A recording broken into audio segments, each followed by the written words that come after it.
Clerk, please call the roll. Calling the roll, Mr. Brady. Present. Mr. Germana. Here. Mr. Gallagher. Here. Mr. Schron. Here. Here.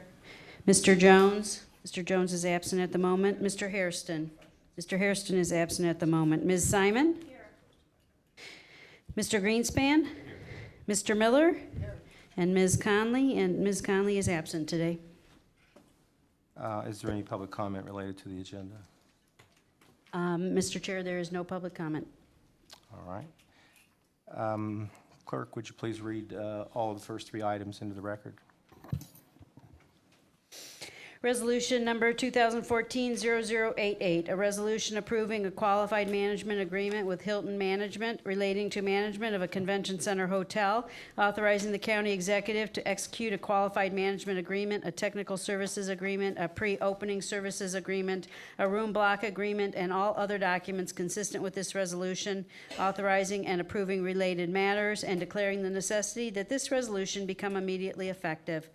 Resolution number 2014-0089, a resolution authorizing an amendment to the design-build agreement with Turner Ozanne VAA, a joint venture, establishing a definitive guaranteed maximum price in the amount not to exceed, to be determined, for design-build services for the Convention Center Hotel project for the period November 13, 2013, through September 1, 2016, authorizing the county executive to execute the contract and all other documents consistent with this resolution, and declaring the necessity that this resolution become immediately effective. And resolution number 2014-0090, a resolution providing for the acquisition by lease purchase of real property, including a convention center hotel facility, authorizing a lease purchase agreement with respect to the convention center hotel facility, authorizing and approving other documents relating to the convention center hotel facility and financing thereof, and declaring the necessity that this resolution become immediately effective. Thank you very much. Jeff?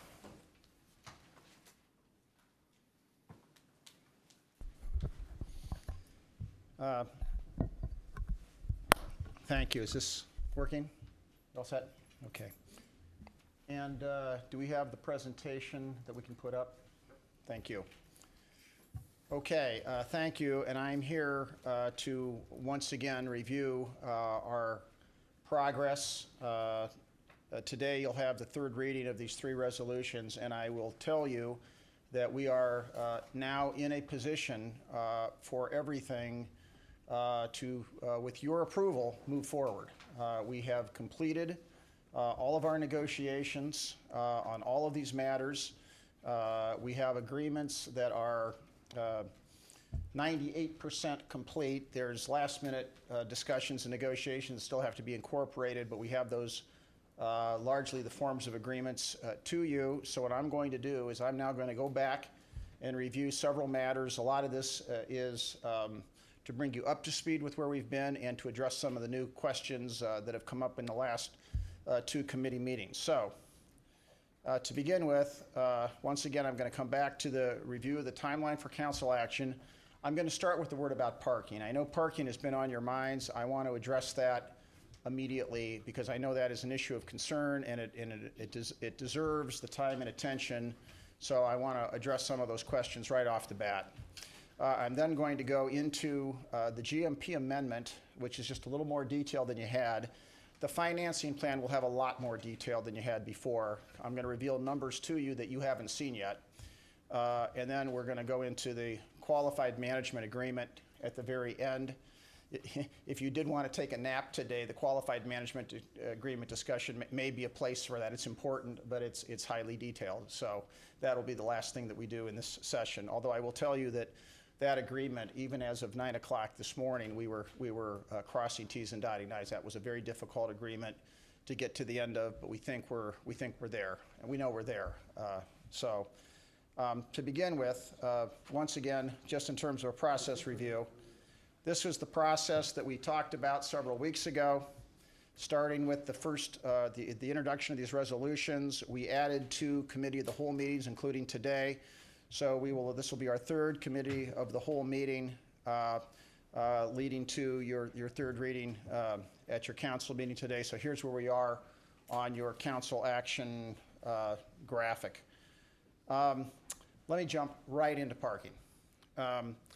There have been questions about parking. I'll go back and once again review why we don't have parking under the building as I get done with this. And it's interesting because initially when we decided not to have parking under the building, it was a pure cost issue. As we got into the design of the building and found out we had to get deep caissons, it would have been more than a pure cost issue. The difficulty, if not impossibility, of doing that, parking under the building simply could not have been an option, as it turns out. And I'll go into that in a little bit more detail. It doesn't mean that we don't have to provide for parking. So, first of all, let me immediately go to the issues about the Huntington Park Garage. One of the things that we have determined is that at this stage, clearly, the closest parking opportunity to the hotel, and for that matter, the hotel and the convention center, is the Huntington Park Garage. There's also a Willard Park Garage by the convention center, but the Huntington Park Garage is the most proximate parking possible for the hotel, which is why, and it's also a county asset, so that's why we wanted to look at the Huntington Park Garage as a solution for parking. So there were some questions that were asked about capacity and use. And Bonnie is here with the backup information, and she can address some of this, but let me go through what we know. The current capacity of the Huntington Park Garage is 1,100 spaces. At a minimum, that will grow to 1,200 spaces because as we reconfigure it, we're going to reconfigure at least a portion of it for valet parking. And when you reconfigure your spaces for valet parking, if you've ever gone into a parking garage and seen how valet parking works, when the public doesn't have to be there and the parkers park you, it's obviously they're able to do it much more compactly, and they're able to basically get a lot more cars per square foot. So at a minimum, the minimum reconfiguration we're looking at, and we've had this looked at by a few different folks, at a minimum the garage will be 1,200 spaces. It could be more, but at a minimum 1,200 spaces. There were, up until recently, and even now, even though they're not using it, approximately 599 monthly users. And those are monthly users. Those would be people from the county administration building and other monthly users that are in that garage. We know that that number is in the process of and will drop to 300 monthly users as the county administration moves are completed, as people in this area that were moved out of the county administration building now move over to East 9th Street into other areas. So we know that the monthly users, which already has started to drop, will go down to 300 from the current number of about 600. That will leave 900 spaces unaccounted for by monthly contracts in the garage. We also know right now that about 350 hourly spaces are occupied. So on your normal days, you have 350 hourly spaces occupied according to the data that Bonnie has. Now, if that stays the same, if the amount of hourly spaces doesn't go down, that would be 550 spaces under current use that would be available for the hotel or hotel convention center use. Now, that assumes that nobody that parks in that garage does business at the county administration building. Anybody who parks in that garage who formerly was doing business either at the county administration building or doing business where people from the county have been displaced nearby, that number goes down also. But we're not even assuming that. We're just assuming that that number stays the same. So basically what that tells you is that there are 550 spaces that we think would be available without any change, any additional inconvenience to anybody who parks in that garage right now. So, but the other thing to remember is currently that garage has no evening or overnight use. When there would be an event at the hotel, which is where they're really concerned about bringing valet or other people, it's for an event at their ballroom, dinner, overnight guest. Right now, that garage gets no use in the evening, no use overnight, and by the way, no revenue in the evening and no revenue overnight. Actually, the most critical use of the garage from the hotel's perspective is evening and overnight parking, but evening use for an event. So right now, there's nobody that parks in the building because it's not used, it's not open. The contemplation now is that all of that use opens up for the Huntington Park Garage. And that will be for the first time, and that would be a very significant revenue source. So just in terms of numbers right now, we believe that the garage is sufficient right now to take care of the need we're talking about. Now, with that in mind, let's go to the Hilton pro forma. The Hilton pro forma, and it is their belief on their use, and what we're committed to for them is 400 spaces. Now, that is 1/2 valet and 1/2 drive-up. And keep in mind, although we would like to put valet in the Huntington Park Garage, we don't have to. Because valet could be anywhere within several blocks downtown. And by the way, we've had 4 or 5 different garages within a couple of blocks of the hotel that have asked us to put our valet service there. They would compete for the valet service. And, on large events, it's not to say we wouldn't use them for valet service. There will be additional contracts. My point, though, is if you took all the valet out of the Huntington Park Garage, the need would be about 200 drive-up spaces, the way that Hilton looks at this. But there undoubtedly will be some other valet contracts for overflow valet. Now, we would like to put as much valet in the Huntington Park Garage as possible, because keep in mind that the county gets the revenue, and there will be significant new revenue generated by this.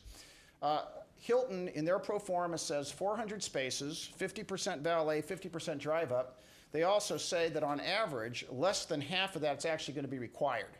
So on average, less than half of that will be used. They want the capacity when they need it, but on average, less than half will be used, which means that as we develop a plan in the Huntington Park Garage for reconfiguration, we have the ability to make it flexible and to make it grow or not grow, and perhaps accommodate convention center events or other things as it needs to.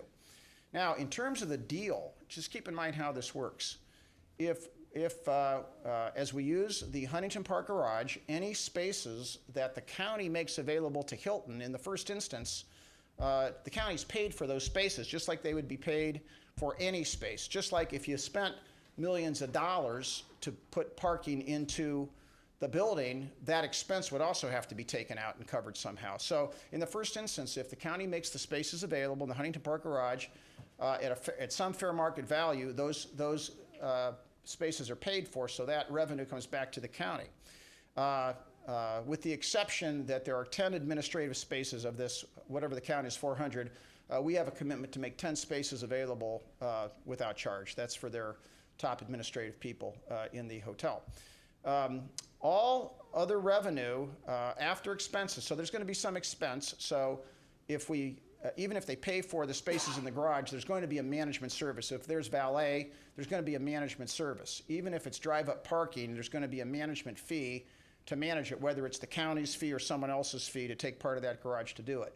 The point, though, is after the payment of the front-end expense and any management fee, all of the revenue reverts back to the county. Because keep in mind, on this deal, we also take advantage of the revenue that comes off of parking, and we believe this will generate revenue.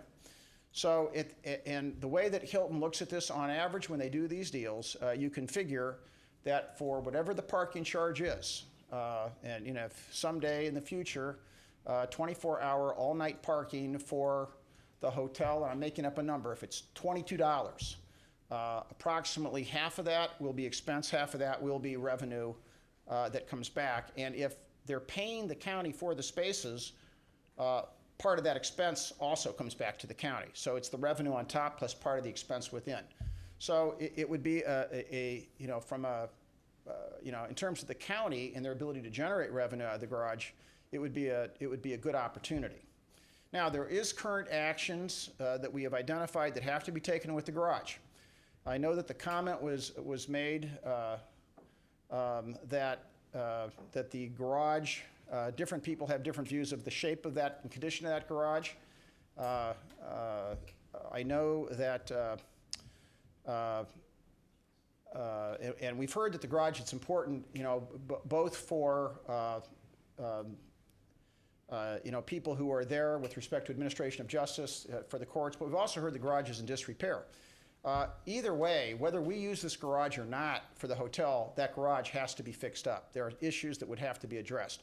To that end, the county right now is having a study going on. They've retained an expert, Wisjani, who is doing a study to find out what has to be done in the garage in terms of bringing it up to standards, and that would have to be done anyway.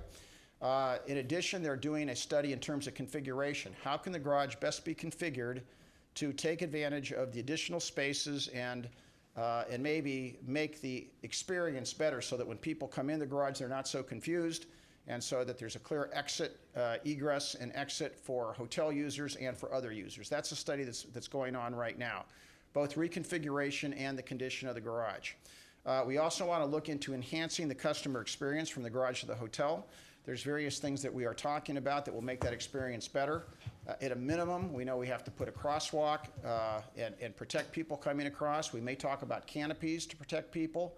We're also right now, as part of the GMP right now, we are creating a knockout, what's called a knockout panel in the very north side of the lower foundation, so that if we want to put a tunnel there, we can. There'll be a panel there that opens up to a potential tunnel.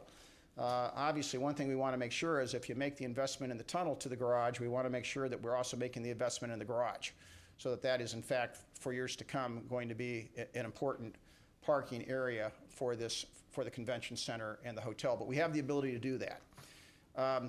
And then finally, there's the issue of considering West Third options. The Huntington garage in and of itself is going to be adequate when we open this up.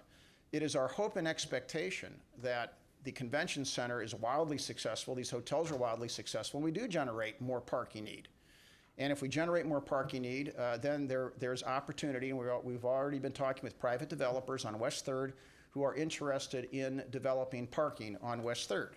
That doesn't mean subsidized parking by the county, it means a development deal which may have different components, but that's a conversation not for today, that's for the future.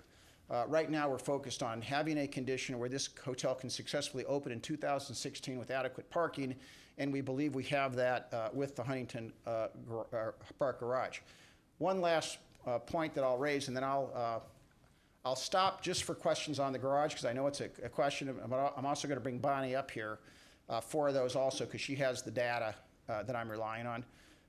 But the other point I'd make, I want to go back to the other option. You know, is this option superior to parking under the building? Well, parking under the building, first of all, would be cost prohibitive. Our latest estimate, and we've gone back to Turner on this, is that would actually cost about $15 to $20 million. It's not even an option. You know, at one time when we were thinking about a mat foundation, it might have been, but when we went to the deep foundation caisson system, it would be extremely expensive to put this kind of parking under that tower for this kind of foundation. Even if we did it, it would be insufficient to meet the full Hilton program, because we never had, 400 spaces. It was a limited number of spaces, so it still wouldn't have been adequate. It would have compromised what we programmatically are doing in the building. By way of example, you would have had to drive down Hamilton Court to turn in. Well, now we're taking advantage of Hamilton Court. First of all, there's pedestrian access to get to the malls, and second of all, that's a delivery area that we can now use. If we had to have drive-in parking there, we would have to spend additional expense with delivery down below the building, which we also found out is a large cost problem. Putting some of that delivery on Hamilton Court has solved some problems. We have other issues. Where that parking would go, we now have some other functions. We have the laundry down there. We'd have to find another place for the laundry. We'd have to find another place for other functions. So programmatically, it would compromise the building. It would be very expensive, and it just would not be a great option. Our designers agree with that. Hilton agrees with that. Our consultants agree with that. So that's the parking story. We understand that we have to make the Huntington Park Garage the best possible experience. We will do that. We have some time to make that happen. But at this point in time, that's what I can offer you as to where we are on parking without getting into detail about anything on West 3rd or any future options. If you have questions on parking, Bonnie, if you could come up here. Yes, okay. Sure. Hi, Bonnie, Ms. T1. Just to remind the council, we also have an executive committee meeting today. This is, however, the most important discussion that we'll be having during the work session. And if we would run out of time, I think the council might even consider not having the executive committee meeting because of the nature of this discussion. Obviously, we're not going to solve these parking issues in the next 15 minutes, But certainly, lots of issues have been raised, and so now we'll go to questions by the council, specifically about parking. Councilwoman Simon. I'll be brief. With regard to the additional spaces that will be opening up after the county employees leave, will any of those spaces be allocated to those who are on a waiting list right now for spaces? I know that there's employees at the courts, different courts, who are on a list, and not all employees have spaces to park in. As far as the departments that are under the county executive, there is no waiting list for that. Each of the courts, each of the departments that are not under the county executive have a different process as far as assignments go. Our intention is not to reduce any of their spaces from what they have right now. If they're on a waiting list, they're waiting for somebody to retire, somebody to quit to supplement that space. Is there a way to increase those spaces? Once the executive and the council leave, will those spaces potentially be increased? Our intention was not to increase those spaces. Okay, so that's a point of discussion I think we need to look at down the road, because I don't see why we wouldn't want to provide additional spaces for the courts. So let me share a little bit of data that when we looked at all of our information, we looked at the cards that were issued and how often they were used on a daily basis. We can actually identify each of the different departments and how many of those monthly passes were used on a daily basis. I can say with certainty that not all of the cards were used on a daily basis. It's around 75% of those card usage, and I'll give an example of the visiting judges. The visiting judges, I believe there's 10 passes, and on a daily basis, 2 of those are used on a daily basis. So there's some opportunities there to readjust some of those numbers so to get to the departments that want to use them. But that's ultimately up to the agencies that are not under the county executive. And 2 more questions. What is the reason why we would not consider adding more spaces for the court personnel and/or the litigants who are going to be availing themselves to the courthouse? You said, no, we don't want to increase. What's the rationale for that? The rationale is we have an opportunity for increased revenues at the parking facility to help with the repairs that are needed. We look at the parking garages parking as a self-sustaining enterprise fund, that whatever we earn, we put back into the operations and to the capital improvements of the facility. So it was an opportunity that when we see numbers that not all of the parking passes are being used on a daily basis, that the question would be, why would we increase it if they're not all being used? Okay, and I'm not going to take up much more time, but if the usage, what I heard from Mr. Applebaum, was going to be happening in the evening hours, then that's where the increased revenue is going to happen. So we need to talk further about perhaps looking at increasing that, because we have litigants who, we've talked about this, they can't find, but I know the courts themselves, there's waiting lists, and I think we should really accommodate some of the courts. Okay, that's for further discussion, but I'll keep on that. If I may, one comment too that I'd like to make, that on average, on a daily basis, the parking is 25% empty. So only 75% of the parking spaces are actually being used. I think Mr. Applebaum referred to the confusion of the parking deck, that some people don't understand how to get to the lower level. I always park at the lower level, and there's always plenty of parking there. There are days when weather is bad that people want to park close, and they don't, some people just want the $2 a day parking at the bottom of the hill, and they're willing to pay for that. But when the weather is bad, they will want to park locally or park in the covered facility. So there are days that, we are full, but they're the exception and not the rule. So I think, to Mr. Applebaum's point, for the people that aren't as familiar with the parking deck, the hourly type people, that maybe come here on occasion, that if we can improve our signing in the facility, we might be able to increase the daily, hourly usage.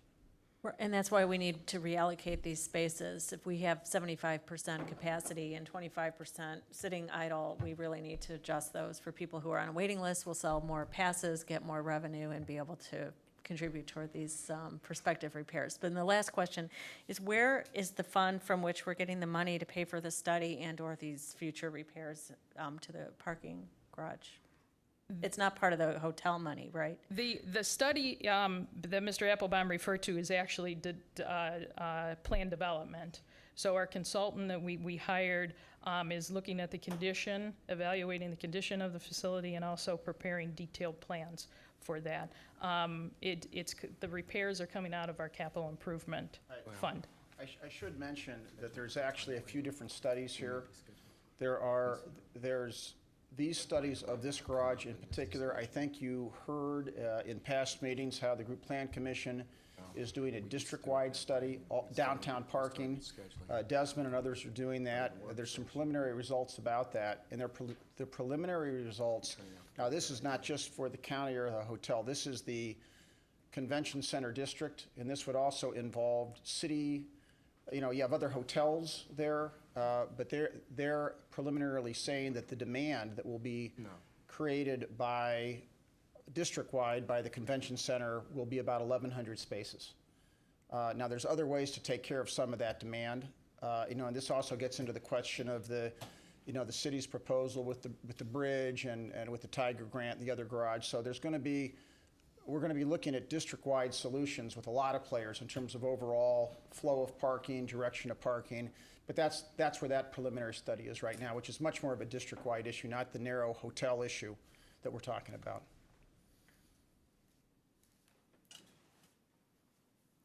Councilwoman Conwell. Through the chair to Director T-Win, when will the garage study be completed? It's plan development is how we should refer to it. Plan development, where we selected the consultant and we're in negotiations for the detailed scope and the fee for them. I would hope that they can start the design, the study, the analysis and the design within a month or two. I foresee that next summer the repairs should be starting. So the study itself, about maybe a month? The actual time for the detailed plans would probably take us through the winter. We would sell the project in the spring of 2015. And where are the convention center participants parking now? And that might be a question for Applebaum. I don't know. Because we do have people coming in now, and I see valet parking up there. Yes. Are they utilizing us now? No, SMG has contracts for valet with various vendors downtown. SMG would answer that question. I actually don't know which garages they're going to, but I've asked them whether or not they find ample parking. And the answer is there's actually a lot of parking downtown. It's just a question of linking up the parking with the event. So for valet, it's not an issue. There's plenty of valet opportunity, and they're not having an issue. But if They're you want not more utilizing detail, us now. Excuse me. They're not utilizing our county garage right now. I think they are. Yeah, they are for certain events, and that's pre-planned. How many tickets they would need, they sell that with the event tickets. Keep in mind that we had a small agreement with MMPI when they opened about some spaces and a price to sell. So there is some use, and we contemplate, once again, the contemplation here is 550 spaces. The hotel using less than 400. So we're talking about still continuing use by both. Okay, and third question, currently does the county receive revenue from the fans who park at the Browns games? What is the weekend impact on that? Yes, during Brown's event, we do open up the Huntington Park Garage. I believe it's $25 event parking, so that's a big source of our revenue. So I'm just wondering what would be the impact, since we're saying the hotel is going to be open on evenings and weekends. Is that going to be worked out some kind of way? Yeah, we'll have to, figure out what the need is for the hotel specifically on the Browns event, and then we'll maximize the sale for the special events for the Browns games. Is there someone in your department that coordinates all this or works on this specifically? Yeah, we have a manager for our parking facilities, and he reviews all of those. He's the one who put all the data together. And his name? Greg Radkovich. And last question, will the rate for the parking increase? I think it's hourly now, about roughly $8. Yeah, we don't anticipate it at this point increasing the parking rate, but our rate is well below the competitive rate right now. What I asked Greg to do is do a complete study on what our operational costs are and what our opportunities are. The way something like this would typically work, and the garage would have separate entrances, so there will be a hotel rate, people who use the hotel and the valet. And then if you, by the way of example, if you still have, judges and other employees, there would be a voucher system where they park in the garage, but their rate would be a different rate. And there's a management structure in order to do that. The thing you have to be careful of is what you don't want to have happen is you don't want to have someone who otherwise would park in the hotel at the hotel rate to come around the other way and use public parking short term, and that be an advantage. So this is done in other parking structures, and there's a management structure to how that works and how you ticket for it. So there's a way of working that out. Okay, thank you. Well, those were good questions. Anyone else have questions? Yes, Councilman Germano. I'm just wondering if we could find out how many people are on the waiting list. I mean, is this a small list or is it huge? Parking down under the Justice Center, practically every space is used. I mean, I'm just wondering if it's a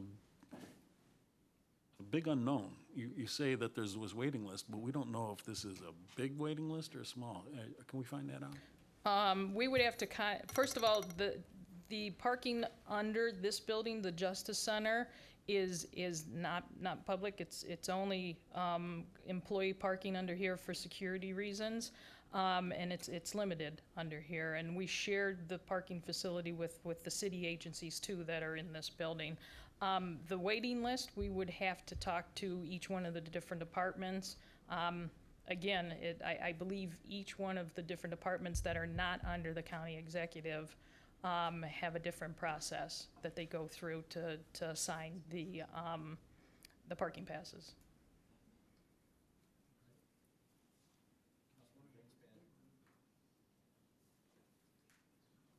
Well, actually, I'll defer to Mr. Schron. He asked before me, and then I'll come back after Mr. Schron. What a gentleman. What a gentleman. Is that, yeah, he's been on the golf course. All right, I'll try my best. I'll try to transport your thoughts. The plan, we know where the plan is going and where it's going to do, and it's going to say we have to fix up the garage. Is this a pretty logical conclusion? I've heard it from everybody speaking. Yes. We know we're going to move. I understand that. We know we're moving out to go to a new building in June. Why can't we? July. Or July, whatever it is. Don't rush me. Okay, July. I'm rushing the season. What would be wrong with starting to get bids and proposals and construction? And one of the things we did with construction reform, we said we can accelerate the pace. The gentleman standing next to you has touted all the advantages of design build and all these other tools. Why, we're sitting here now in April, why can't we get this process started of the construction on this? We know when we're moving out. We know we're going to free up a whole bunch of 300 spaces I just heard. Why Yeah, can't we do that right now? We're not waiting. I thought I heard you say not till spring we're going to start the. Well, because there's a plan development, so we're going through the plan development stage and then the actual start of construction. But plan development is going to identify that we need parking. No. That's to rehab the facility. In order, what has to be done right now is two things. First of all, they're going to do a physical investigation. What is it about the garage, structurally, mechanically? They got to go through and figure out, assess the condition, what actually has to happen to bring it up to speed. So they got to design it. They got to study that, and also they have to reconfigure it. One of the things that we need to do is the configuration. One of the problems with the garage is the configuration. When people drive in, it's a poorly laid out garage, which is why people think it's sold out when it's not. And we also have to configure it for this use. So what they're going to do is twofold. First of all, they're going to assess the physical condition, what repairs need to be made, and also they're going to think about how it can be relaid out, reconfigured to be as efficient as possible. And that just involves some study and design time. But I think that, you know, the commitment is this is moving forward. Now, obviously, we still have to go through the procurement process, and someone's still going to, when they get the study done, they're still going to come back to you to talk about what it is. But I don't think there's any delay in doing this. I think there's an acknowledgement that this has to be done and would have had to have been done even without the hotel. The only thing that's different about this is some of the reconfiguration. But I will tell you, you would have even reconfigured it without the hotel because of all the access issues. I understand that, but everything you listed could be started, that process right now, could it not? The reconfiguration, the design analysis, the condition of the property, what Yes. needs to be rebuilt. Are all those components moving? Because this body Yes. has not heard Yes. anything about placing contracts to get those things done. Well, that's like I said, we're in the process of negotiating our fee with the consultant that we have already selected. So we've already sat down, we RFP'd Okay. it, or RFQ'd it, I'm sorry. We've received the qualifications, we made the selection, now we're negotiating a fee, the detailed scope and the fee for the consultant. And I would assume in the next, for sure next month, yeah, that there will be a contract in front of you for approval for West Cheney. Because these are independent construction Yes. projects, it seems to me, and Yes. I would sure as heck hate to see us open up the hotel and saying, oh, doggone, the No, parking's you're not done. absolutely right, and that's why we're moving forward Parking should on be it. ahead of it by 6 months to, I would think, almost a year should be finished by the time we get Yes. done with that. You're absolutely Okay, right. all right, thank you. You said, I thought, we have 400 spaces for 650 rooms, but I thought in an earlier time, we talked that it's almost a third, two-thirds ratio that we would only need for 650-room hotel. We'd only be needing 200-plus rooms in the way people actually stay using taxi cabs and all that stuff. Actually, so I'll tell you a couple things. Now keep in mind, we're talking about a Hilton pro forma, the Hilton wish list. The Hilton Right. pro forma is 400. Hilton will also even say that on that pro forma, they want the 400, but they'll tell you that the use per night is actually less than 200. Okay, that's what I thought I remember hearing. So keep in mind, what we're doing here is we're dealing with Hilton, we're giving them a wish list, but they even are admitting in their pro forma as to what the actual use is likely to be. Okay. So I think all these statements are consistent. Yeah, it just seemed like I thought I heard 200, and now we're talking about 400 spaces that we would need. You're right, although Hilton will come back and say that's what they want to have available, but the use will be about half of that, or Okay. 200. And is there any possibility, at one point, about 2 years ago plus, when we were having conversations about this, because I know I brought up the Huntington Garage and that we talked about potentially blowing a hole through the wall at the convention center to be able to stay inside. Is there an opportunity to still do that so that you could actually walk out of the garage underground and connect through to the hotel without having to do tunneling and things of that nature? Through the convention center? Someplace in that wall, I thought that we had talked about that we have those looked- walls abut each other and that there would be some spot that we could open up. We have looked at that a lot of different ways, and given how the layout is right now, that does not look like a promising option. But I'll also tell you that what we're going to do as we move forward, it's consistent with the whole, having that one wall which is removable. We're going to come back to looking at these options again. You know, the last time we looked at it, it didn't seem to be feasible. But on the other hand, you know, we're going to look at comparative costs. So I've asked that same question a lot.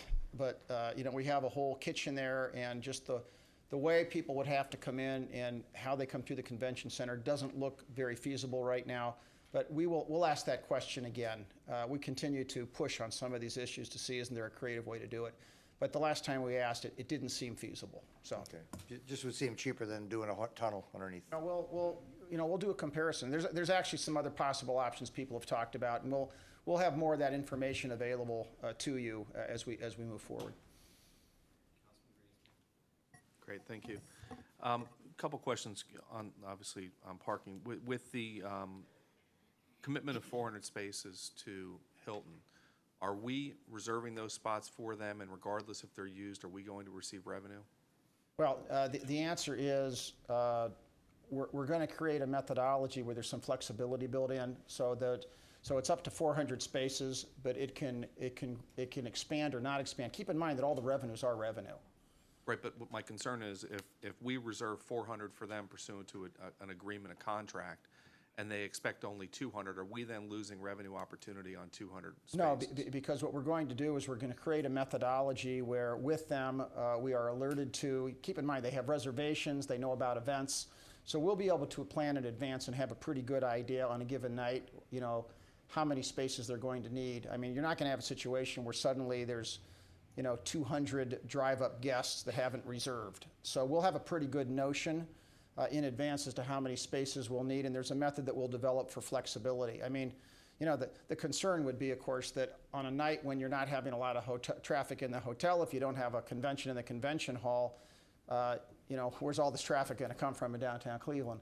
But the bottom line is it will be flexible. We won't lose revenue because we'll have some ability to expand and contract. Our commitment is to make the 400 spaces available, to the extent that they need it, and there's an ability to predict that need. And not to get too deep into the weeds on the cost, you said obviously if there's $22 a night for overnight parking and the cost is say $11, do we have a preset price with the hotel as to how much the rate's going to be, or who controls that, both the cost the consumer pays and the cost associated with the space? That is a negotiation to occur. One of the things that we have not yet gone to Hilton, and we have not yet negotiated that, only because we have to talk to them about the management. We also haven't told them what we're going to charge for those spaces. So that's a negotiation to occur. We have between now and opening to get that done. The SMG contract, how is that pricing structure negotiated currently? For parking? For parking.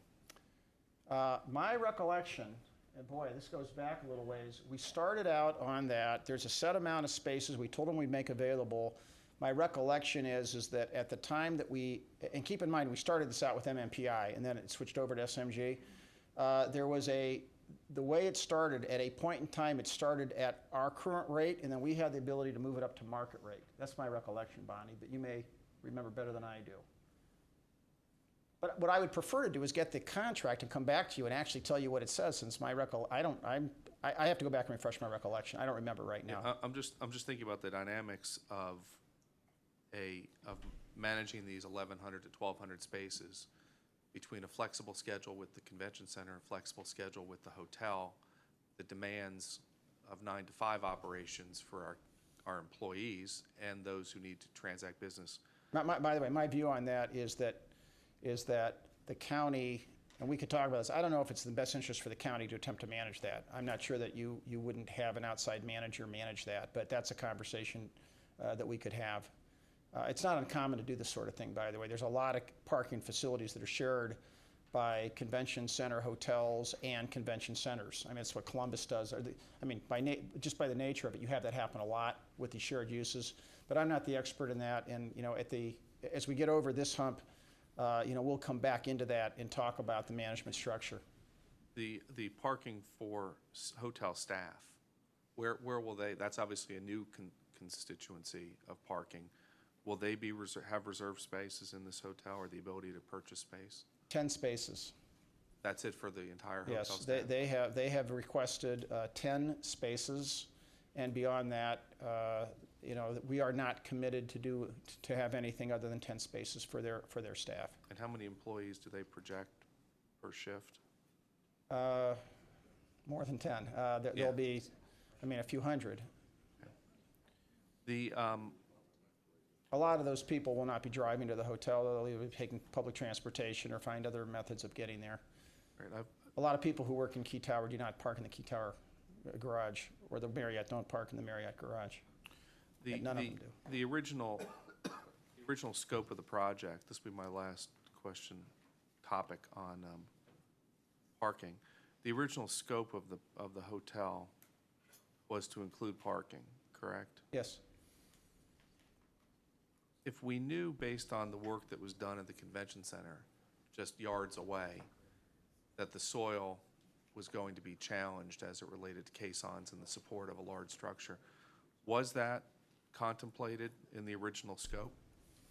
That we would have the same type soil conditions, thus leading to a stronger foundation needed to be placed in the ground to support the facility? Was it of the convention center? I guess where I'm going That is, was, I don't know, that was before my time. Keep in mind, that site was selected in that project, that site was selected and committed to in the, before I got involved, so I can't tell you. where I'm going with this is how was something as significant as this missed in the design of the original scope of the hotel? If we knew next door what the foundation requirements were, if we knew what the soil conditions were, when the original scope of the hotel was contemplated, why was that not factored in to understand that these caissons were going to have to be placed in, which would have either, one, raised the cost of the project, which has been acknowledged, or two, required parking not to be included in the building? Well, once again, you're getting back to the decision as to whether the convention center should have been where it is. And that was, No, I no, wasn't no, I part of wasn't that. going there. I'm just saying, if we knew what the soil conditions were next door, why was it not contemplated when the design or the discussion of the hotel was being considered? Well, we knew that was a possibility. We were hoping for a mat foundation. By the way, we could have done a mat foundation system if we had built a 14-story tall box of a hotel without the podium. We could have had a very plain Midwestern hotel and probably still gotten away with it. It's not the building that that we wanted for the site. It's not the iconic building. It's not the building that would have attracted the business. It's not the building that Hilton wanted. But once again, at the outset, we knew, that we had to do an investigation on foundations. As it turns out, we couldn't use the shallow foundation, but we still have a magnificent building project. I mean, it's one of the contingencies you adjust for it. And at the end of the day, it's not going to diminish the project. It's going to be a fabulous hotel project. And, there's going to be a parking, which is not that different. If you go to other large cities and see where parking is for their convention center hotels, rarely, if ever, is it beneath the building. It's usually adjacent, and it's not that often connected. Sometimes it is. No, I understand and agree with that concept, but that's not what was originally presented when this project was outlined. The project was outlined with contained. It was a program. There's a lot about the project that when we originally outlined it, before we got into design, we talked about a program. We talked about Hilton's program. And there's a lot of things. I mean, we didn't have the tall building. We didn't have a rooftop bar. We didn't have a swimming pool that looked out over Lake Erie. I mean, there's a lot about the project that has changed, most of it to be significantly better. The parking is just a change of how the parking works. And we're going to hear later that the all-in price for this project is coming in around $272 million. Correct. If the county was to stick to the original scope of parking being included, you said that cost would be 15 to 20 million. Then would it be safe to say that had we stuck to the original scope of contained parking within the facility, based on the price of 272, that would be between 287 and 292 million? No, what we would have probably done is take something else out of the project. We probably would have we could have taken other amenities out of the project. We would have made it perhaps a lower tower, less iconic. We might have done something with finishes. We would have eliminated things like the rooftop bar. I mean, there's nothing, whenever you have a building project like this, you take a look at all your possibilities. There's always options as you go through design. Some things you add, some things you subtract. You never just add things. But in this particular case, the whole way through, we have tried to make the best judgment of what we can add and what we can subtract and still stay within our revenue stream. And by the way, on the budget, just so you'll know, we wouldn't have increased this to 272 if we did not have the corresponding revenue to support it. The revenue has not, what we've done is we've still taken the same revenue sources. If we had determined that our model didn't support it, we'd be at 260. We just would have minimized or taken desirable aspects out of the building. But we're at the same place. Because just to refresh my memory, at 270, which was the original presentation, that included revenue at at 600 rooms, and it included almost half the revenue, if I remember correctly, coming in from ancillary services, other convention-related or bar-related, hospitality-related activities, correct? Well, there's a lot of differences in them. I went through this last week, at the last meeting. I can do it again. But I went through this at our meeting on the 15th. And I well, can do it again for you if you No, want to. well, maybe you and I, since the committee's Okay. already heard it. But I may- did go through some of the differences at the last meeting. Okay, all right. I have no other questions. If there are any further questions about parking, I'm sure we're going to be returning to the discussion of parking in the future. Hearing none, could you then proceed with your Yes. presentation? So what I want to do right now is I want to go over, and what I may do here on some of these topics, because if I go in depth in every topic, you will not have a council meeting tonight. So I'm going to go. Okay. Let me say it a different way. I'm going to go at a certain pace, and if you want to delve down into a detail, let me know. But I'm not going to go into every single detail only because of the length of what the presentation would be. Okay, so I'll tell you what I'm getting into, and I'll tell you what I'm not getting into as well. So on the GMP amendment, I showed you this process interview before, and this is for Councilman Greenspan. I'll just show some slides I had before, but not get into it. I went through what our process was. We went through a very detailed process, which was to get the GMP to go through this elaborate reconciliation process and to reconcile. The GMP amendment is actually just a few pages. This is the amendment. So this is actually contractual, and what I'm going to do, I haven't made copies of this, and I wouldn't burden you with it, but just to be instructive, I'll show you what that's like, and you can see it at a later time. As soon as that's finalized, that will be a public document with some redactions, because there's some things in there that may reflect some proprietary information about rates, but it'll be generally be made available. So that is the GMP amendment. It is supported by the amendment document, which is 3 pages, which you have, and really it's just the price and all of the amendments. So to get into this in terms of overview, the GMP amendment establishes the construction cost and the cost of design, doing the architect of record services. The GMP amendment, and this is the number. It's slightly different than I told you last week. It's $217,053,000 roughly. Actually, $217,053,982. And that is the starting point. That's the GMP amendment. Now, that will be subject to adjustment, upward or downward, as things happen in the project, and I've gone through that process of reconciliation. The reason that's slightly higher by about $200-some thousand than the number I presented to you a week ago is a discussion in terms of LEED certification. The building was always to be LEED certified, but we got into the conversation of absolutely wanting to assure not just LEED certification, but LEED Silver. I think this was a conversation that you and I might have had a little bit of. We wanted to be sure that the resources were in there to assure LEED Silver certification. So there were some additional things that we did. We agreed that we would pay up to a number for that, and that's what the difference is. The substantial completion date, once again, remains April 1, 2016, permitting opening June 1, 2016. The contingency, the unused portion of the contingency comes back into the project for reinvestment during the course of the project. There's a contingency reduction technique. There is some amount of contingency if it's left. We still are with dollars that otherwise would have been in the construction manager's contingency. There is a completion bonus that we are still negotiating within that amount, which will have some terms and conditions that I'll get back to you on. We want to incentivize the CM. We have a lot of penalties in here, big penalties for failure to complete. We also want some incentives that get into such things as inclusion, early completion, absence of claims, et cetera. And we'll be talking to you about that, but that's within their contract amount, and we'll come back to you on that as that develops.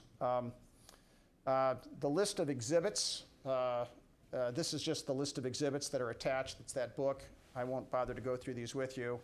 but you can see that list broken out on the screen in front of you.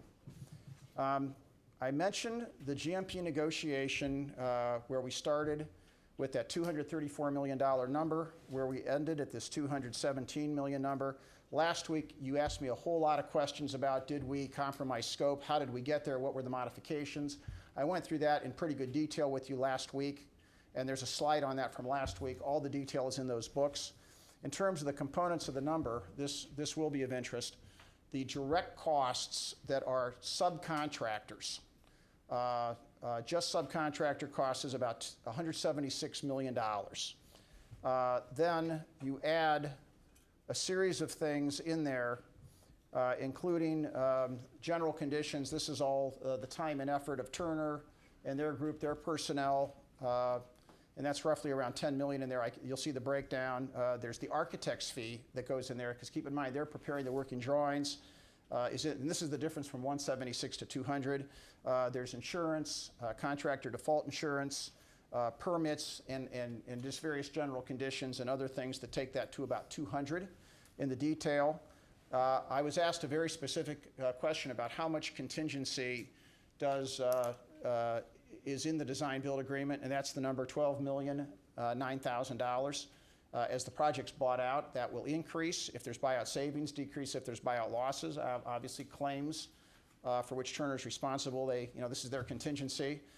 Some of that will be reduced and go back into the project, but at the end of the day, that's returned to the owner, anything that's unused, except for anything we agree upon as a completion bonus. So that's the contingency.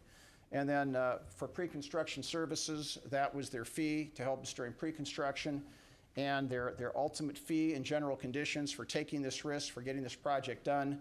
Their construction fee is $4,421,000. Did I? Oh, thank you. I made a typo. I did this pretty quickly when I came here. That number in the left-hand corner, which is 217,053,892, is actually 982. So I transposed the 9 and the 8. That could have resulted in a claim if I had not picked that up. Okay. No, you're right. That's a transposition error on my part. I apologize. So that is your fee. So those are the essential components and all the details in that large book.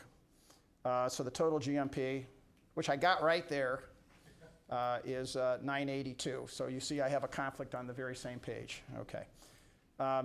Now we're going to move on. I talked to you a little bit, and this gets a little bit into Councilman Greenspan's questions. This is a little bit of what I went through last week.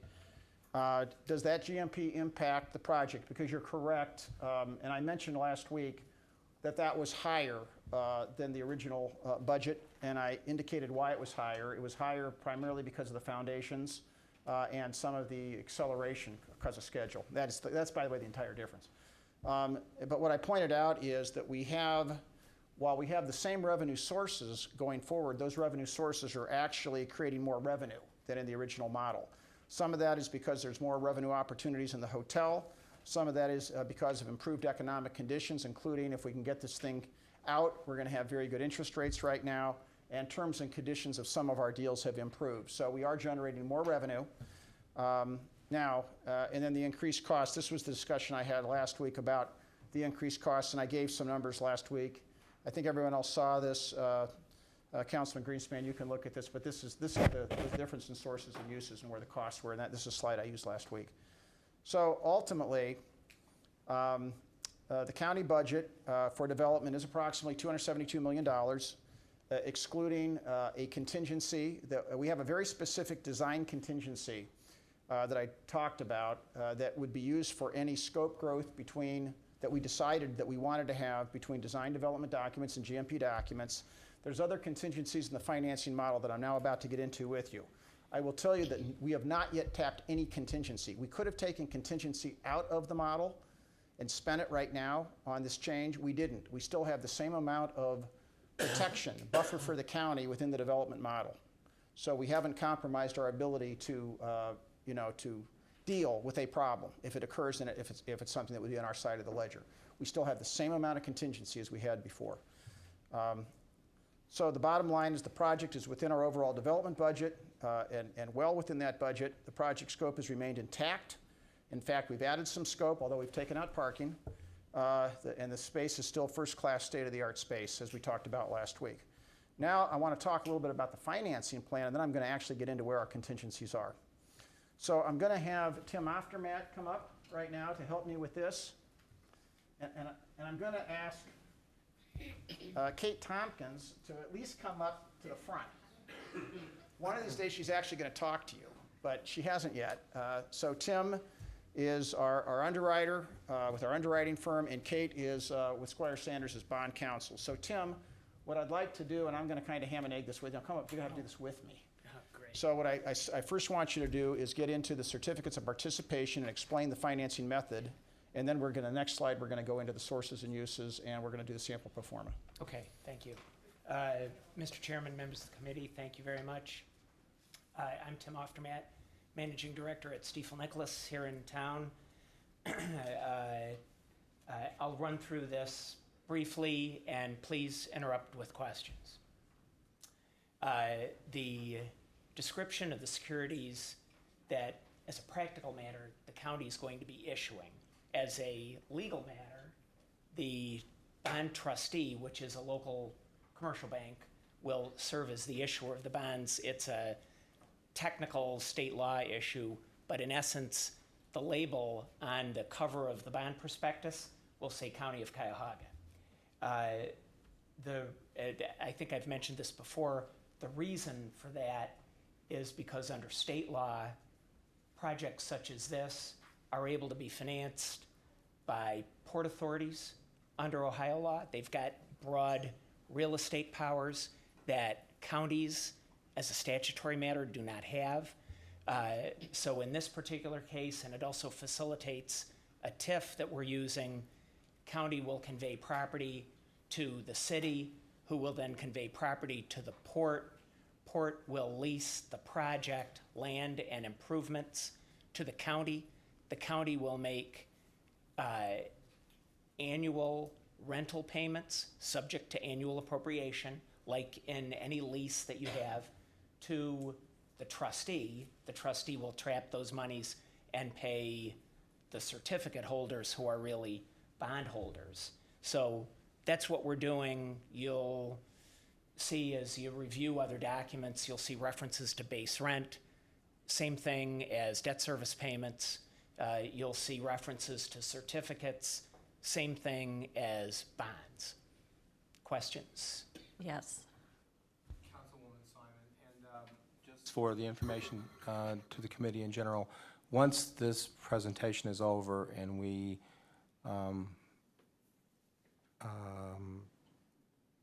begin to vote on the individual resolutions, we are going to vote on each of them separately and not as a block because of the scale of this project. And there would be also time for any additional questions that may come up in your minds about any of the three resolutions as we move along, just so you know. And I'll make an effort to tie these together. Obviously, the first thing I talked about relates to the GMP and the amendment for Turner. This now is the financing plan, and then finally we'll get to the Hilton QMA. So that's the order. Mm-hmm. I just wanted to. Okay, Councilwoman Simon.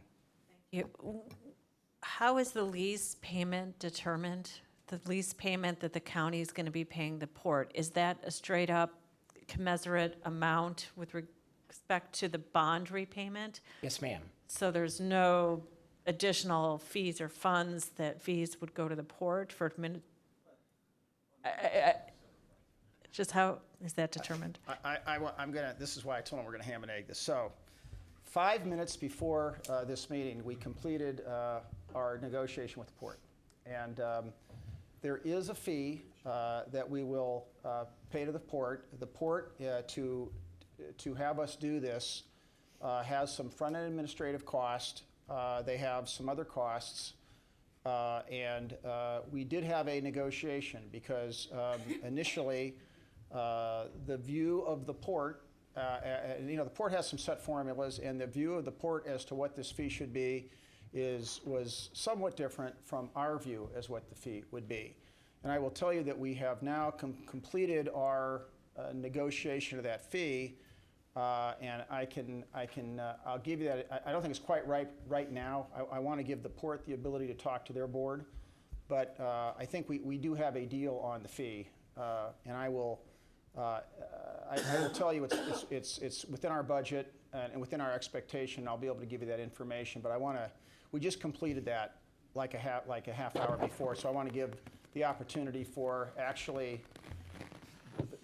the port people to talk to the port board. So we'll come back to that.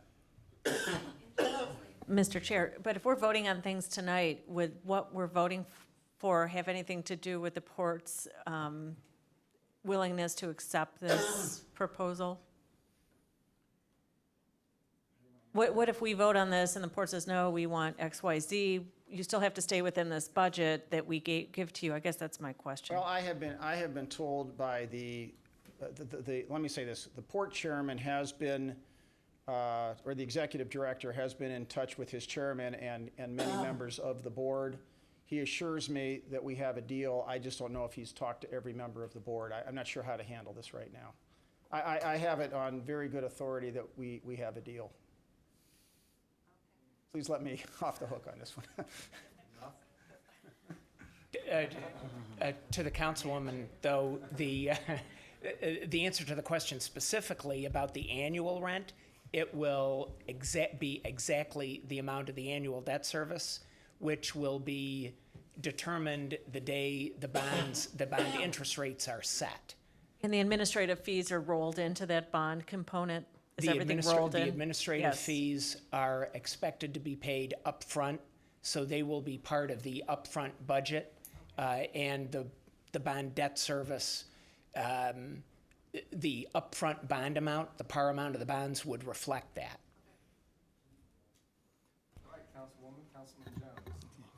Tim, as this property, county-owned property passes from the county to the city, to the port, and for all the necessary reasons that have already been explained, and we enter into the lease agreement, does the property come back to the county, and if so, when and under what circumstances? Yes, Mr. Chair, to the councilman, the property will come back to the county upon full retirement of the certificates, which would either take place in 2044 or at some time prior to that. As is typically done in municipal bond transactions, there will be a date set at the time of the pricing of the bonds that would allow the county to call the bonds back at their original price, 100% of par, on a date certain, probably 7, 8, 9, 10 years into the future. We're hoping to do it with as short a time period as possible. At that point, if the county were to choose to do so, the county could purchase it back then. But the simple answer to the question is at December 1st, 2044, which is the final maturity date of the certificates, the property would automatically come back to the county. I will continue along unless there's any other questions. Okay, yes, sir. I believe I saw that the bond offering was going to be 230,885,000. That is correct. That's that's today's estimate. Today's estimate, but that the project cost is 272. So the 42 or so $1 million deficit, how is that going to be made up? The county has dollars remaining that were set aside at the time of the Medical Mart project back in 2010. In addition, there are, in essence, sales tax revenues that have built up over time from the time of the original levy of the sales tax. From then till now, those dollars are all being identified here and included in the sources and uses of funds for the hotel project. So just a question going back to an old point that I've been raising. We'd heard the executive state that there was $93 million left over from the hotel, from the convention center. Why are we not subtracting the $93 million from the 272? I'll tell you, well, first of all, we always said that that would be in the deal, so the cash, at that time, we talked about $38 million in cash or so. Now, that has grown, and the cash is still the cash. We always said that would be part of the deal. And the revenue, we always said that the present value of that stream was the other part of the deal that's available, so that is just being, reconstituted as part of this bond offering. So we always said that that money was, and that is in essence $93 million of this total deal. But it's not being deducted from the total cost of the project to reduce the bond debt. I don't know why it would be, because we're Well, using it. is there 93 million in reserves or not? No. There's $38 million in cash, which is part of the cash, which is part of the deal. And then the rest of it, we said we would take that stream, and that is still part of the stream that we're talking about here. And part of that, Wait till you see the actual okay. sources. All right, I'll and hold uses. off on that. If I can just make one more point on this. When the Medical Mart financing plan was originally assembled, we estimated a certain amount of annual revenues from the primary revenue streams, the sales tax, the 1% increase in the bed tax, and the Positively Cleveland payment. The amount of those revenues is somewhat higher than what was originally projected, and that variance between what was originally projected and an amount that we're using in the financing plan now, which is actually less than the amount of the actual revenue being collected now by $3 to $4 million a year. That's where the variance between the 38 and the 92 came from. So the 38 was the amount of reserves in hand, which in our financing plan here is 41. The rest of that 92 or 93, whatever it was always that delta between the original projection and the amount of revenue that we're using in this financing plan. All right, thank you. The par amount of the certificates as estimated as of yesterday, based on current market interest rates, and the GMP, just short of $231 million, $230,885. Final maturity December 1, 2044. The payment structure of the bonds is really a function of the revenue streams that are available. The bonds are paid rather rapidly for a typical 30-year municipal bond, but that's because the sales tax is collected only through 2027. Structure of the bonds matches the revenues. The current market estimated interest rate is about 4 3/8% per annum. These are tax-exempt bonds, utilizing the qualified management agreement structure with Hilton to allow us to issue tax-exempt bonds here. There are a number of reserves that I'll get into as we talk about the sources and uses, which is kind of small. I apologize for that. Why don't we, let me start on this, and I'm going to have you kind of Okay. ham and egg it with me. So I've been talking about this chart for a long time, except I haven't, while we were still in negotiation with all of our key fees and key numbers, we haven't shown the entire document. So I'm going to go through this quickly, and I'm going to have, and then I'm going to have more detail provided by Tim and in response to questions. So to start out with, we have, the project development cost, and then we have other both revenue sources and uses down below as we get into operations. But we combine these now so you can see the whole picture. So what you see up above, once again, in the estimated project sources, and this is for the development, you see the net bond proceeds that Tim talked about, the $230 million. You see the reserve in that fund that was left over, and you also remember that we have a city contribution of $8 million. And that gets you to your initial, this $279 million, before we look at actually other revenue sources and other things which occur. So our cost to complete, and I want to talk a little bit about this, because we have the total cost to complete right now of $272,253. Now, one thing that you haven't seen yet is the difference between the GMP, right, which is 217 and 273. Let me tell you what's in there, but I'm also going to tell you why we're not yet putting all the numbers out there.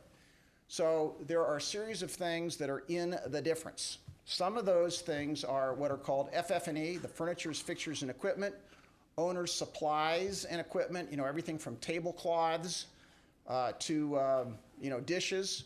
These are still things we're in the process of procuring. We have them all budgeted, but we don't want to yet get into our specific budgets while we're still out in the market negotiating. These are things that are not part of the construction managers. This is for independent procuring agents. Still part of the project budget. But we have FF&E, we have OS&E. We have our own contingency, and I will tell you that our own contingency is roughly 5% of the project budget. It's in there. We have some consulting fees, and we have some other things. Now, we're going to give you more of that in our coming meetings, and I'll give you some of those budgets. But that's what the rest of it is. And also, our conceptual architect is in there. We already went through the fee for Cooper Carey. That's what's in that difference. But all of that together gives you our total cost to construct. Now, when we get done with that, we actually have sources that exceed our uses by $7.7 million. We also are going to have some construction period interest, and we're also going to be collecting residual sales tax during hotel construction, because that still comes in, and we don't have to use that at that point in time. So at the end of that period, as we get into operations, we actually have $34 million, $34.39 million.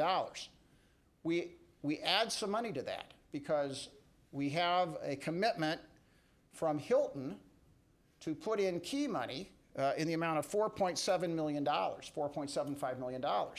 Now, there's certain commitments that we also have from a funding point of view for the operations phase. We have to take some money out of the budget for pre-opening expenses. We're going to be generating revenue, but we have to take some of that and put it aside for some of the pre-opening, the operational expenses. And that's part of our commitment with Hilton, and that's the $6,670,090. We have to create some reserves. We have to create a working capital reserve, $900,000. We have to have a reserve because there's going to be some property taxes during construction before we get into these are operational expenses that we're reserving. We'll get revenue that takes care of this, and then we have some deposits. We're going to take that Hilton key money and we're going to put it into an escrow. So we get the money, but we escrow it, and we're going to escrow some operating expense. These are dollars that create securities and funds and checks against risk. So it's not money, it's money that's in escrow, it's money that's in accounts, but we pre-fund it.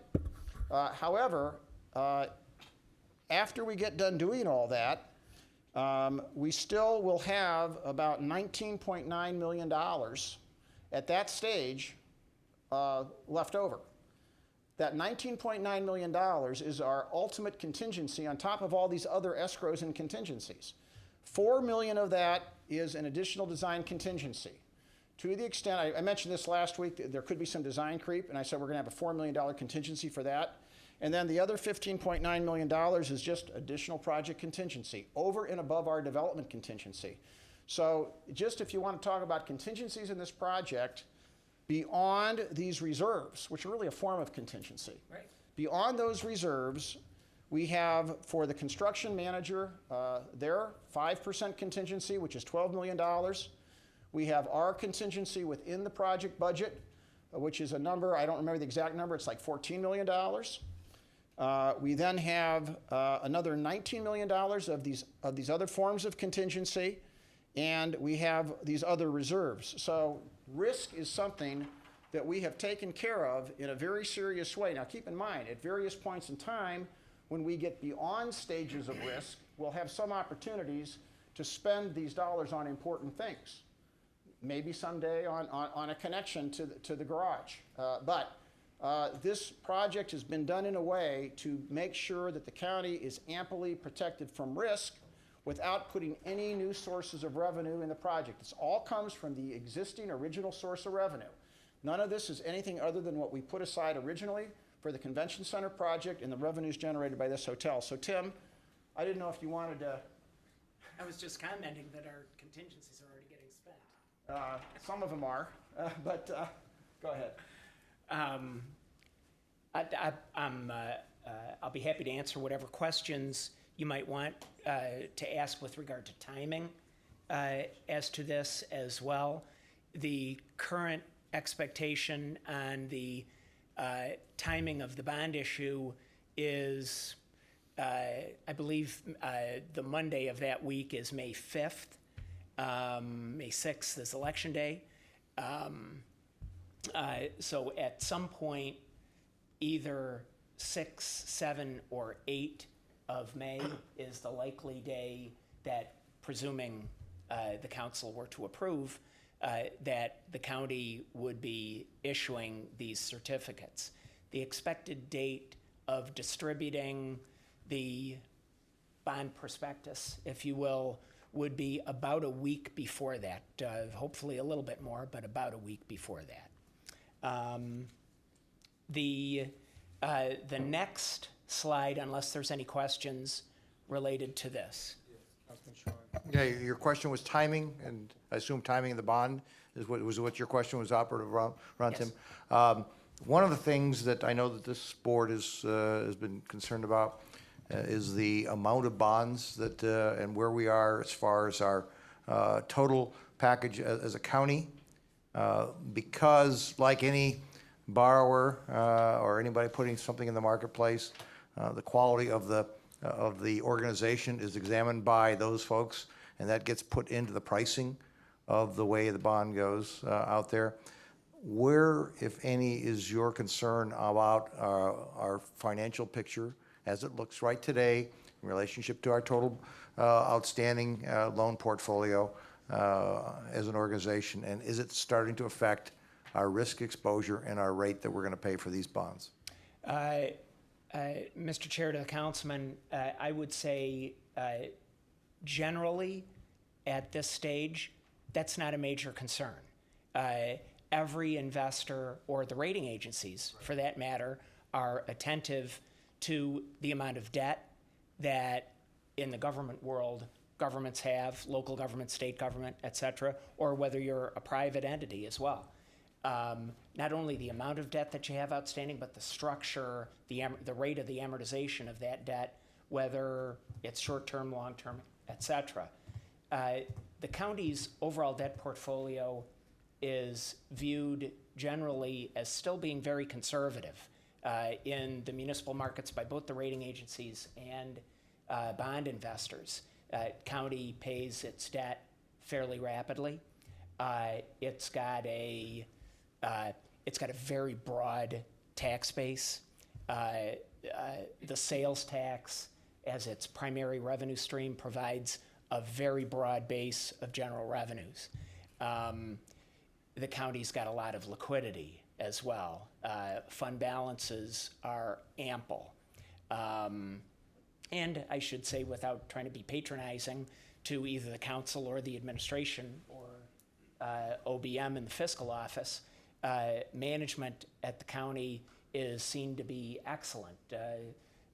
Both rating agencies grade management skills, and both Moody's and Standard & Poor's and Fitch as well, who is your third general obligation bond rating agency, grade the county's management as superior. So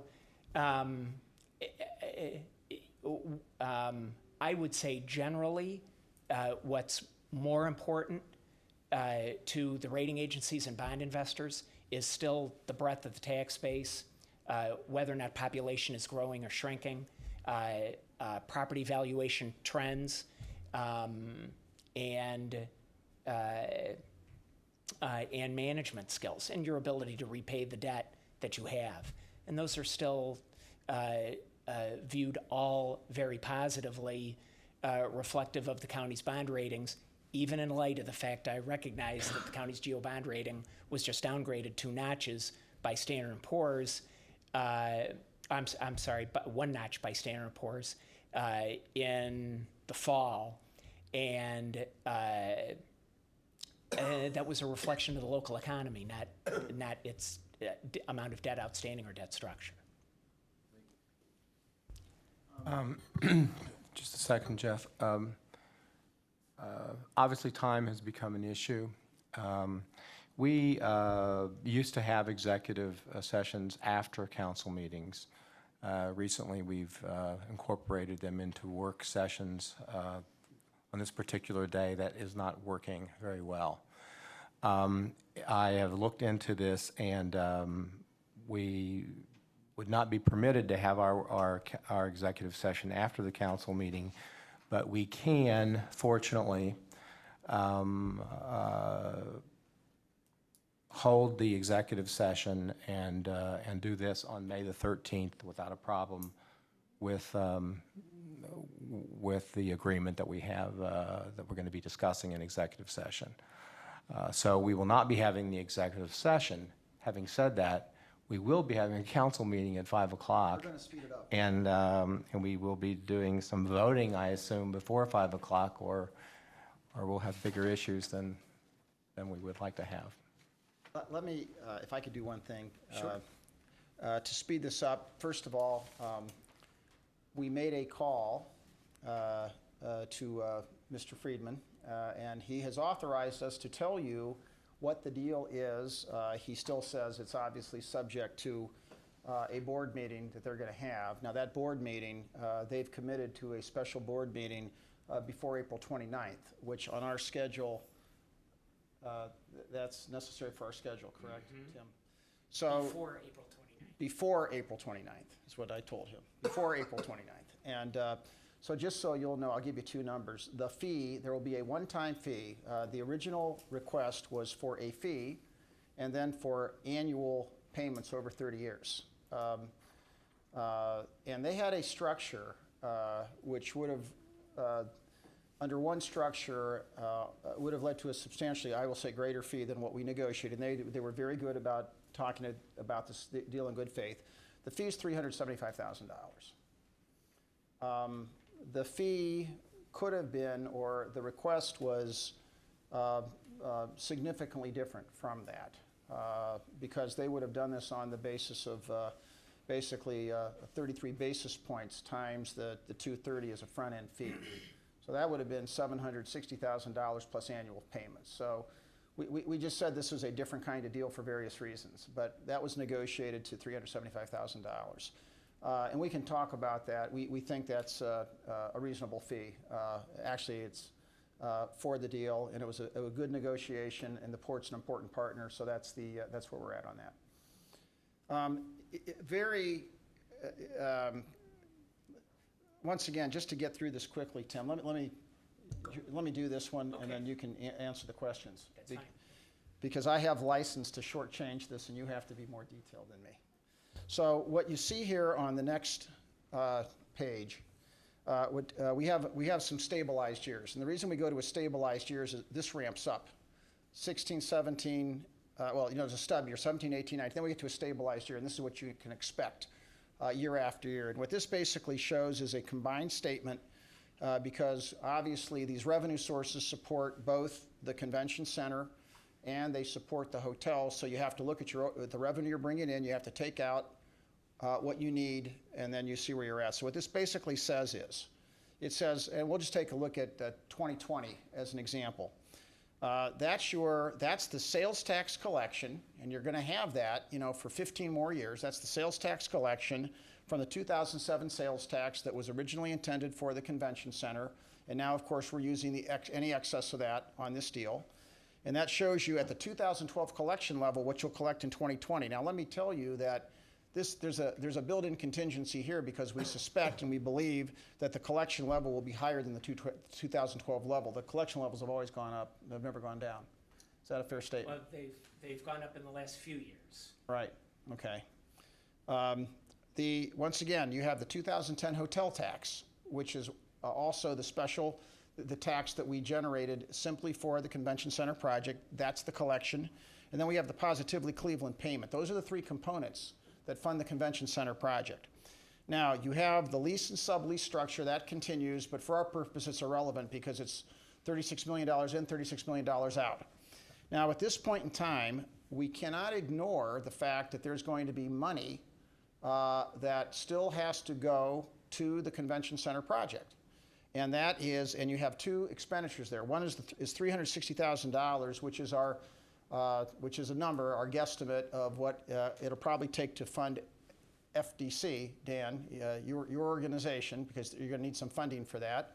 And if that varies, you'll see there's money for that. And then there is the net difference, the loss, if you will, because the convention center generates a loss every year.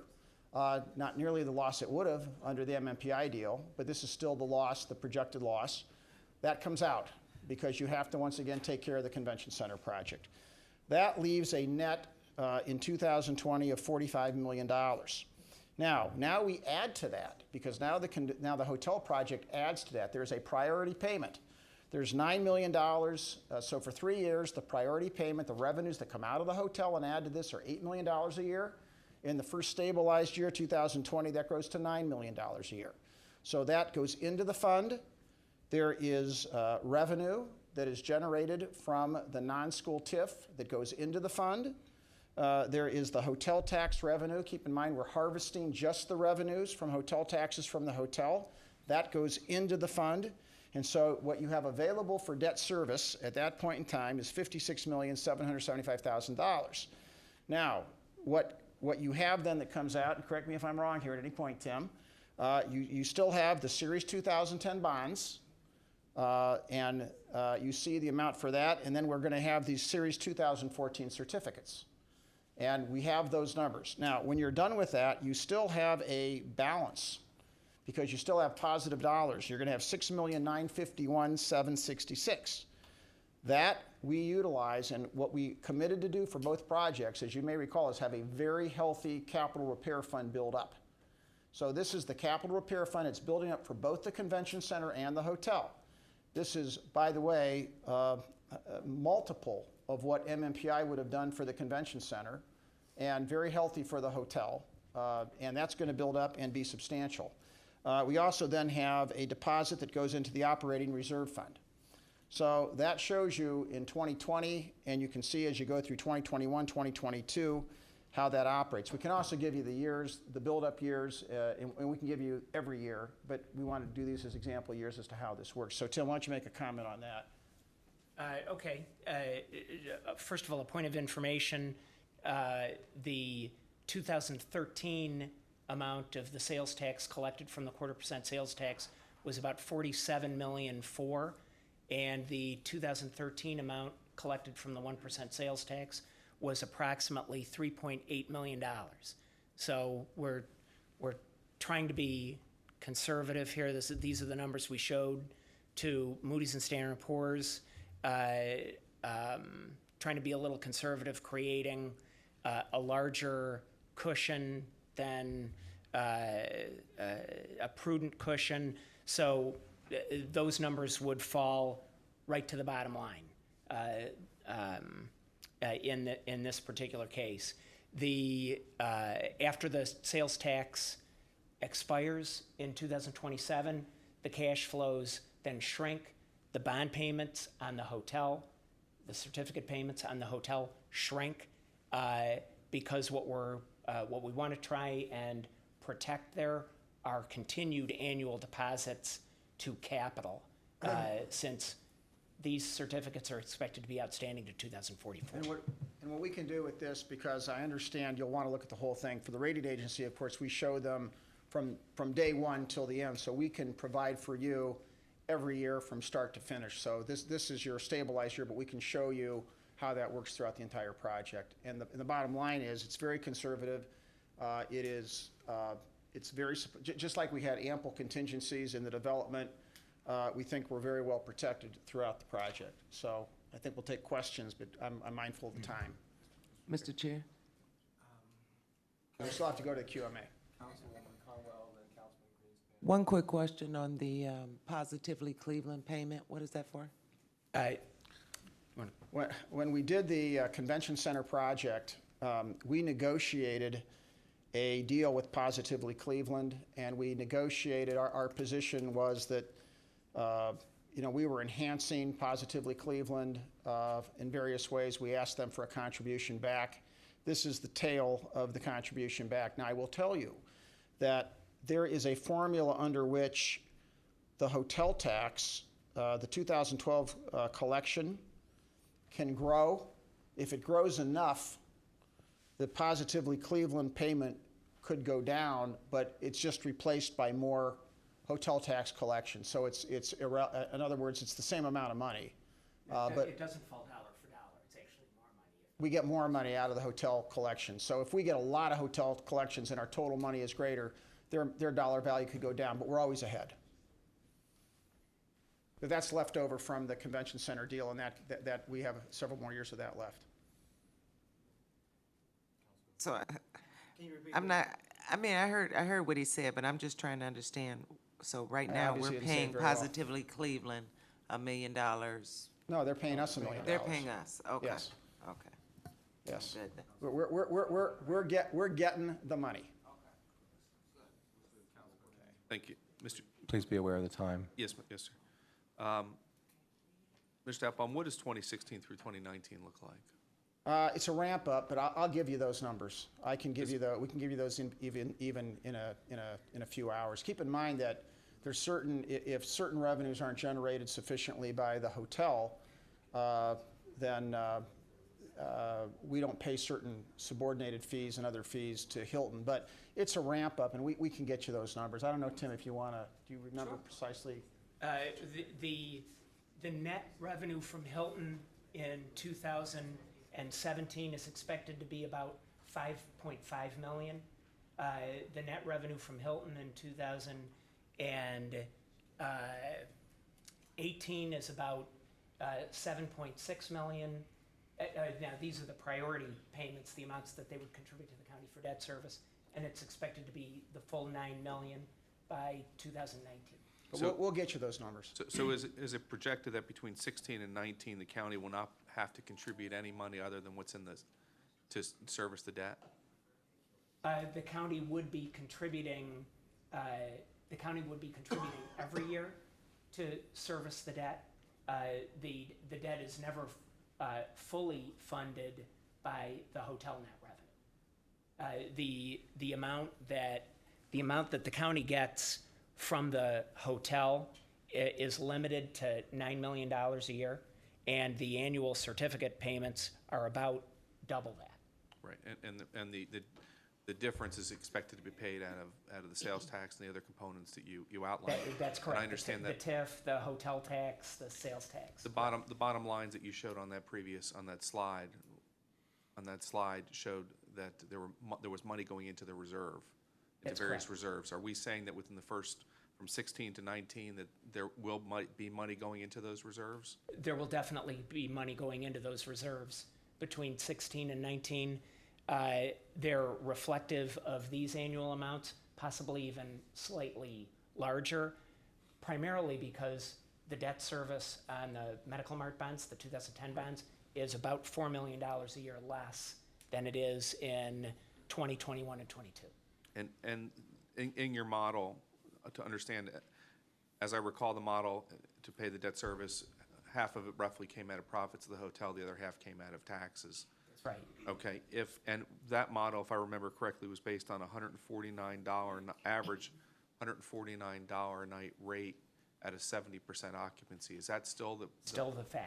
Still the fact, and the ability. Let's look at the clock. The ability to reconcile that with the average rates downtown now at 120, 129, with 5 new hotels going online between now and 2016, with the occupancy rate of 70% now, with less inventory in the market. It's still your belief that with the addition of 500 more rooms plus this hotel, that we'll be able to garner more than the average rate today and sustain a 70% occupancy rate?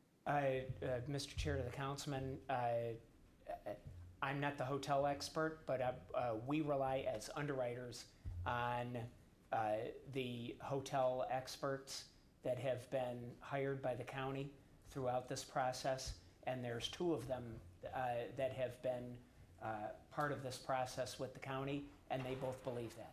Okay, very good, thank you. Right. Thank you, Councilman. Well, we're 4:45, and we're going to move on these items. First, we're going to take up 0088. Is there a motion to move 0088 to tonight's council agenda for third reading adoption? Moved. Moved by Councilwoman Simon. Second? Second.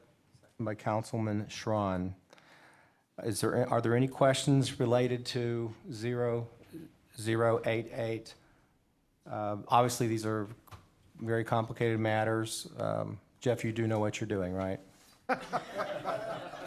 Reportedly, yes. 3 No, buildings later for the county. I am confident that Just trying to we have a very light- good team just that knows lighten what it they're up, doing. lighten it up a little bit, okay? You know, that's all.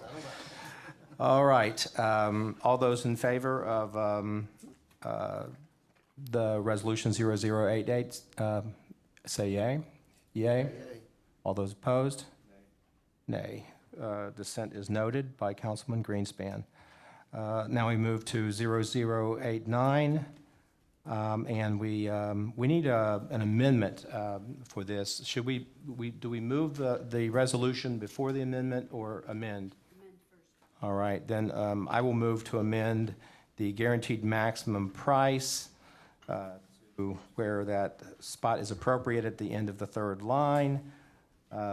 And that number, please correct me if I'm wrong, $217,053,982. The clerk says you're correct. She has it, yes. All right, good. It's helpful. And so the motion has been made. And who made the motion? I did. I made the motion, and Councilman Germanis seconded the motion. All those in favor say aye to the amendment. To the amendment. Yes, Councilman. I'm presuming we're actually doing the proposed amendment here Yes. that inserts that number That's in correct. 3 different places. Yes, yes, that's what we're doing. Okay. Okay. All those in favor of the amendment say yes. Yes. With one nay. Now we're going to, would someone move the amended motion 0089 to tonight's council meeting for third reading? So move. By Councilman Schron, seconded by Councilman Gallagher. All those in favor say aye. Aye. All those opposed? One opposition. 0090, could I have a motion to move 0090 to tonight's council meeting for third reading adoption? I so move. Councilman Miller moves. Second. Councilman Schron, second. All those in favor say aye. Aye. All those opposed? No. Resolutions are adopted. By my count, we're probably going to be building a hotel.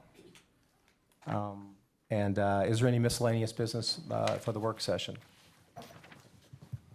Excuse me, Chairman Brady. I Yes. think at this point, it might be appropriate, and Mr. Miller can correct me if I'm wrong, but I think we probably need a parliamentary motion to postpone item 5A to a day certain, which would be May 13th, 2014. Well, either Councilman Miller or the Law Department, or anyone who feels qualified to give us that information would be appreciated. It certainly couldn't hurt, so I will so move. Well, I'll so second. All those in favor say aye. Aye. All right. Move the executive session to the May 13th meeting. Any miscellaneous business for the work session? Any public comment related to, unrelated to the agenda? Mr. Chair. All right, I'll make a motion to adjourn. Seconded. All those in favor say aye. Aye. Aye, thank you very much. We'll be back in 10 minutes.